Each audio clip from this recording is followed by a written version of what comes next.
قل لن يصيبنا إلا ما كتب الله لنا هو مولانا وعلى الله فليتوكل المؤمنين. Pendant 12 ans que je suis resté en prison, Senghor maintenant n'est plus pour rien, personne n'est plus pour rien. Maintenant c'est une affaire entre Dieu et moi.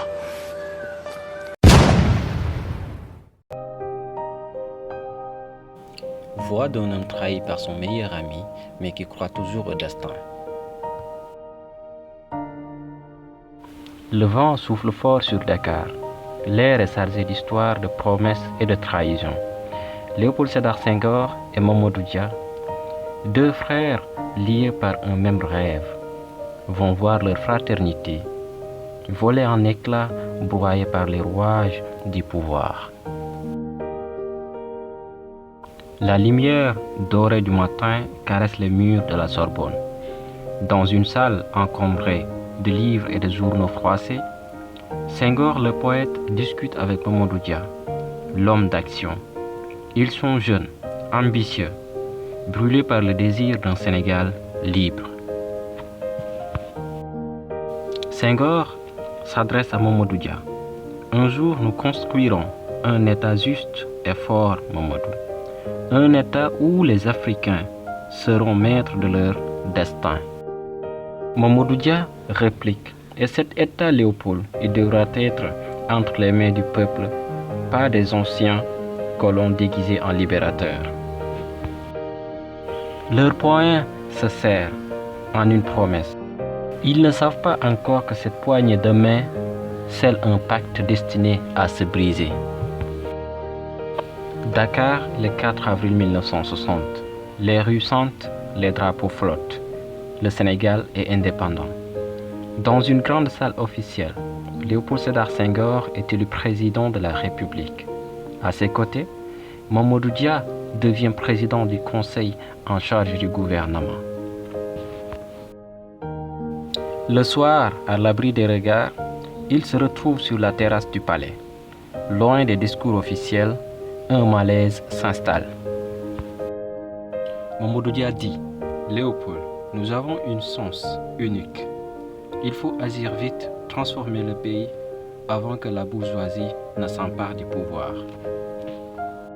Et Senghor lui répond, Mamadou, la précipitation est l'ennemi du progrès. Nous devons bâtir avec patience. Les mois passent, Mamadou Dia impose des réformes drastiques. Nationalisation des terres, contrôle des prix, réduction du pouvoir des notables.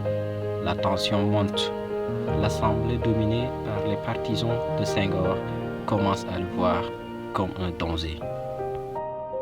Un soir, dans un bureau tamisé, les alliés de Senghor chuchotent. Dia est un dictateur en puissance. Il faut l'arrêter avant qu'il ne nous enferme tous. Il veut dissoudre l'Assemblée. Nous ne pouvons pas le laisser faire. Senghor est silencieux. Son regard se perd dans l'ombre. Il connaît Mamadou Dia. Il sait qu'il n'a pas soif de pouvoir. Mais un chef d'État doit choisir. Un matin de décembre 1962, la nouvelle éclate. Mamadou Dia dissout l'Assemblée pour empêcher un vote de défiance contre lui.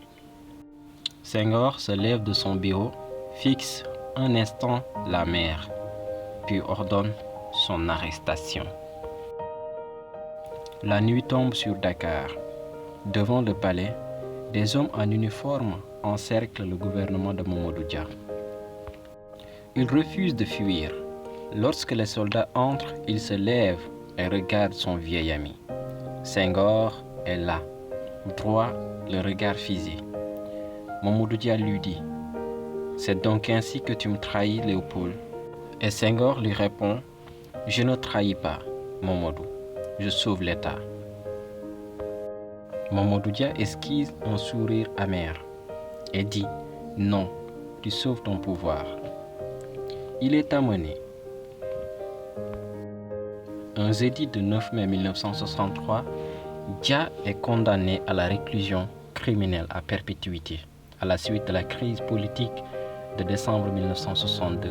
Il fut accusé de tentative de coup d'État contre le président Léopold Sédar Senghor.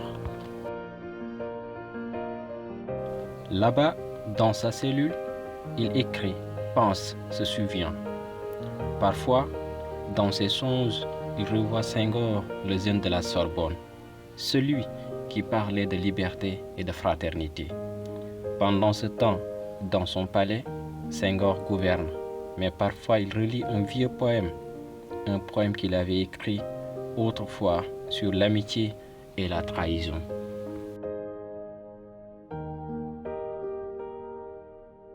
Mamadou Dia est libéré. Le Sénégal a songé. Il est un homme brisé, mais fier. Lorsqu'on lui demande s'il en veut à Senghor, il répond simplement « Je n'ai pas de rancune. L'histoire jugera ». Des années plus tard, Senghor quitte le Sénégal pour la France. Il mourra loin de sa terre natale. Un jour, un vieil homme, assis dans un village reculé, apprend la mort de son ancien ami. Il hoche la tête, regarde l'horizon. Dans ses yeux, ni haine ni regret, juste de la fatigue de ceux qui ont cru en un rêve trop grand pour eux. Mamadou Dia s'éteint le 25 janvier 2009 à Dakar, laissant derrière lui une histoire encore floue.